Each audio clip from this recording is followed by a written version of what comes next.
কোন ইসিম মন্ত্র বলতে কোনো কিছু নাই। ইসিম মন্ত্র বলতে কোনো কিছু নাই।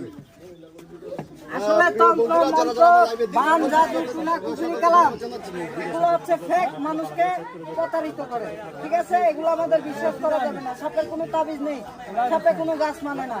তন্ত্র মন্ত্র সাইজে কোনো সময় সাপ আনতে পারবে না, সাপের কোনো কান নেই। এগুলো মাথায় রাখবেন, ঠিক আছে? কিন্তু অনেক সময় বেদেরা আসে, আইসা প্রতারিত করে যায়। এই জিনিসটা থেকে আপনারা সেফটি থাকবেন সব সময়। হোসেন, বাজারে তো দেখি 20 টাকা দিলে কোমরে হাতে তাবিজ বাইজা রাখবেন, সাপ আপনার বাড়িতে ঢুকবে না। এটা কতটুকু সত্য বলেন? আসলে ভাইয়া শুনেন, ওখানে আমি সাদা লজ্জাপতি গাছ নাকি, ওখানে এই লজ্জাপতি গাছটা কি আমার মানবে সাপে? না না, কখনো মানবে না। অতএব হোসেন বোঝা গেল কি সাপের কাছে কোনো মন্ত্র তন্ত্র বলতে কোনো কিছু নাই। কোনো কিছুই নেই। কুফুরি কালাম কইরো সাপের বশ করুন যায় না। করাই নেই। ধন্যবাদ হোসেনকে, চমৎকার চমৎকার কিছু তথ্য হোসেন প্রদান করেছেন।